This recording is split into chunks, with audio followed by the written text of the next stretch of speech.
God created you. Nobody can be you better than you. This is Everyday Life, Be the Church to the Life. With us today we have my sister all the way from Toledo, Ohio, Jasmine. She's a preacher, a teacher, a trailblazer in her own right. She is the CEO of Jasmine Enterprises. She's going to come in and share her own sort of insecurities with me. She got some nuggets, some dimes, some dollars. She's going to drop you today. You don't want to miss it. Thank you so much for tuning in to Everyday Life, Be the Church, Be the Life. Let's go.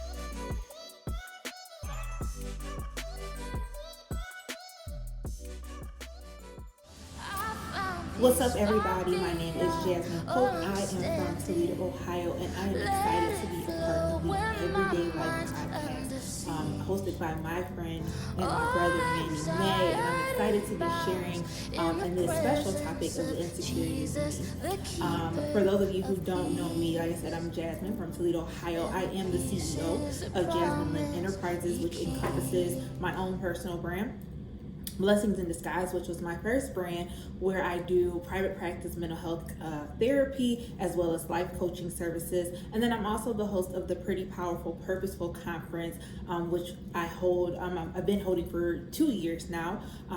And it's just a way of giving back to other people in the community and providing a place where men and women can come together to truly learn what their purpose is, learn that they are powerful beyond measure, and to change their mindset to believe in themselves and believe in the God that gave them their purpose. By the time that you are now seeing this recording, this will be my third time actually recording it. So the first time I did it was a little too short for the time frame.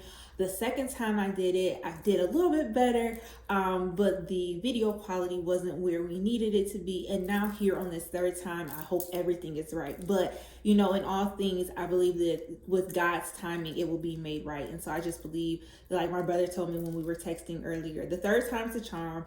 And this is going to be the one that truly makes it out to the public, because there's some things that I needed to say to you all and to myself. When Manny had sent the text message after I did the first one and said that, sis, it's good, but, I need you to expound a little bit more. There's some more that you need to get out of it. I really went into my own place of insecurity, because although there was nothing wrong necessarily with the content, he was just pushing me further. I, in my mind, internalized that to believe, well, maybe I'm just not good enough for this. Maybe I'm not the one who needs to share, whatever.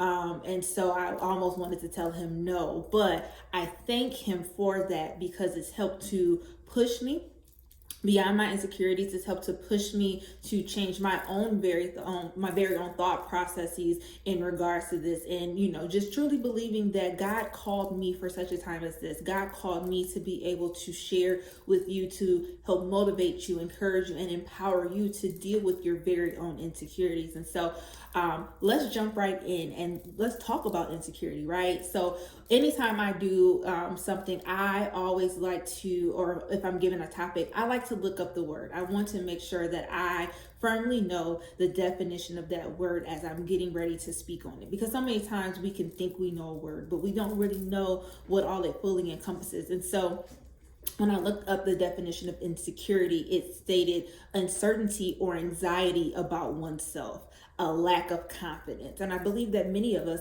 have dealt with this in some way, shape, or form. No matter what your background is, how good or how bad your life has been, there's a moment where you've dealt with some insecurity, some lack of confidence within yourself. And I believe that we have some great examples of this in the Bible, but the one that stuck out to me the most was in Exodus chapter 3, where Moses is having a personal encounter with God, and it's through a burning bush.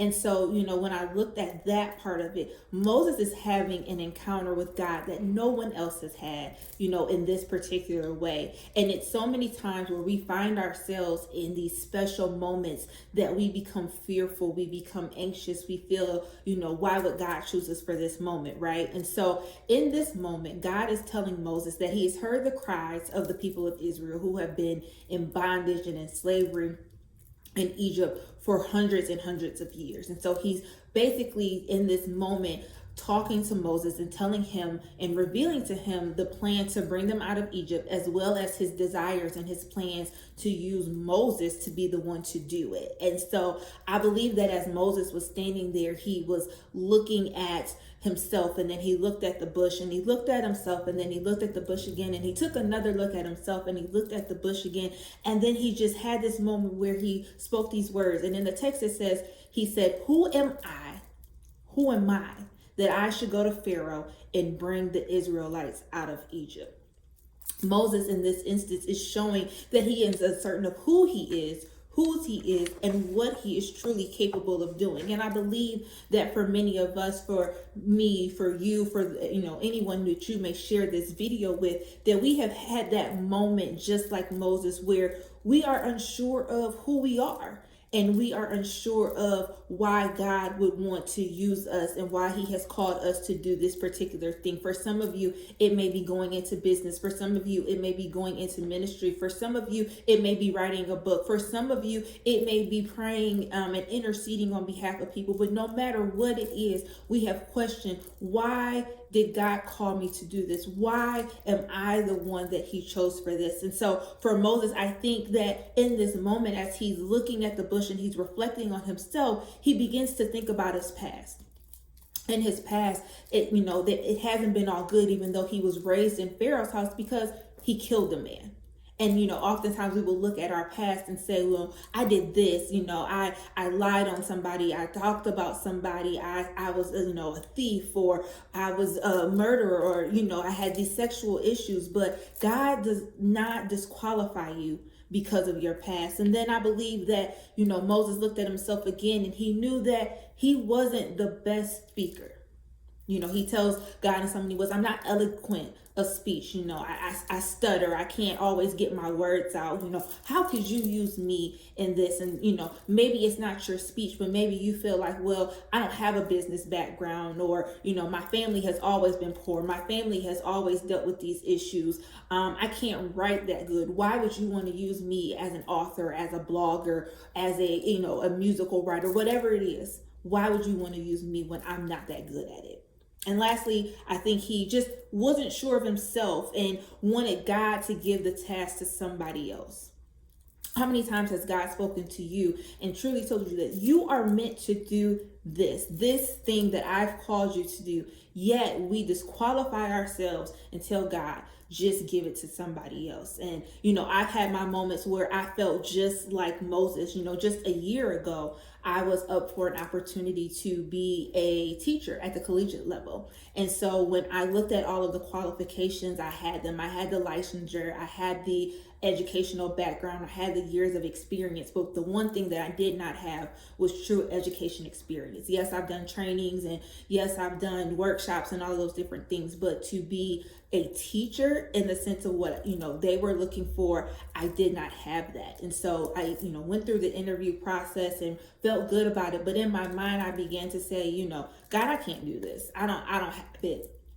If they don't pick me, it's okay, because I don't have what they need. But God had already showed me, he had already told me that the position was mine, that I just needed to trust and believe in him. And so I could have disqualified myself from that blessing, from being able to move into the next step of my purpose and my calling, because I said that I couldn't do it, because I did not match the qualifications that man said that I needed. But how many of you know that it's not about what man says, it's what God says? And so, I just feel like, to come and encourage you that don't disqualify yourself.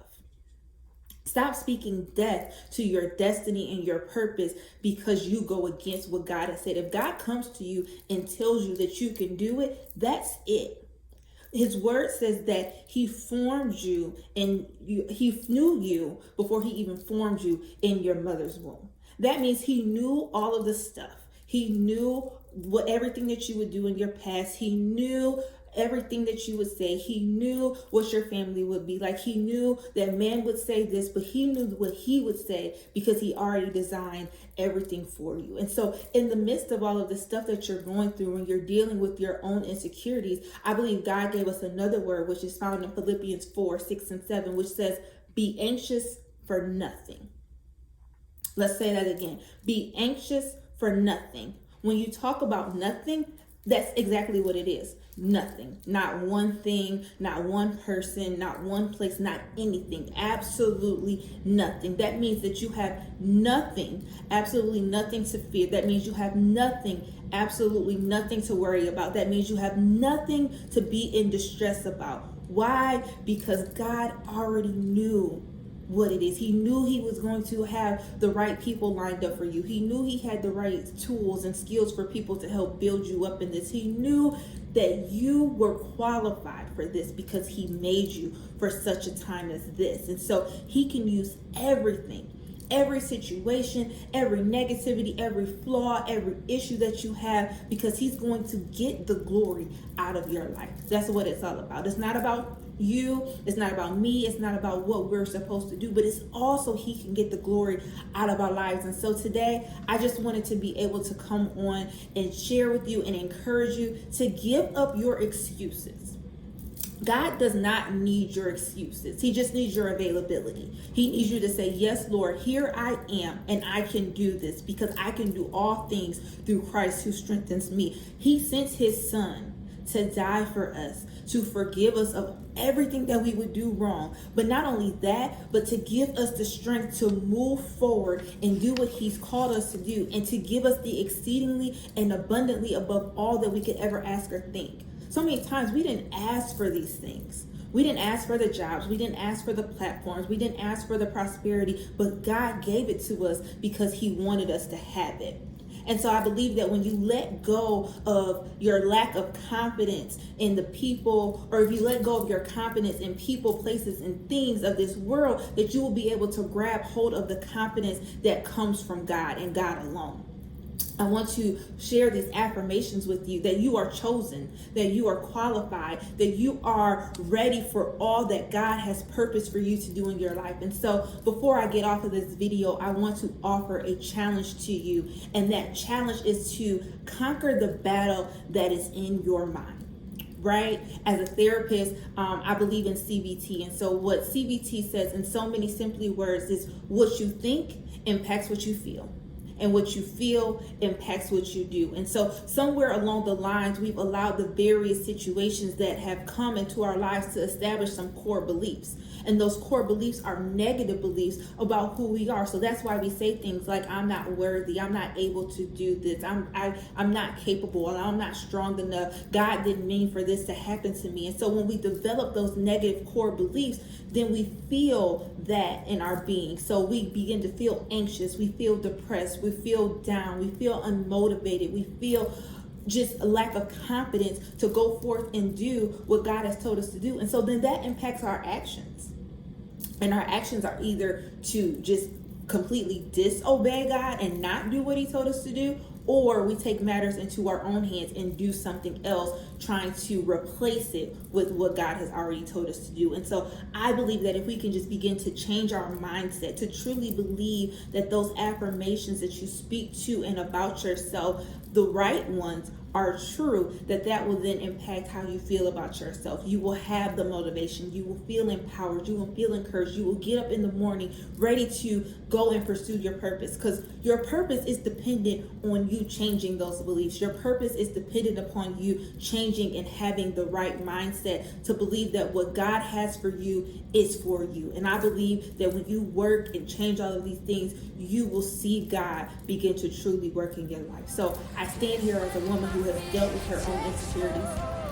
I sit before you and, still working on changing my mindset. But I can tell you with complete honesty and truth that the more I change for myself, the more I trust and believe in God, the more that he continues to work in me. Let go of your insecurities and become secure in the God who already trusts you, who already believes in you, and who already has given you the purpose to go forth and do it. You just have to believe it yourself. Once again, my name is Jasmine Pope. I am honored to have had this opportunity to speak into you as well as to speak into myself. We are going forward in purpose and destiny because we're letting go of our insecurities and gaining hold of the confidence that God has in us. Be blessed.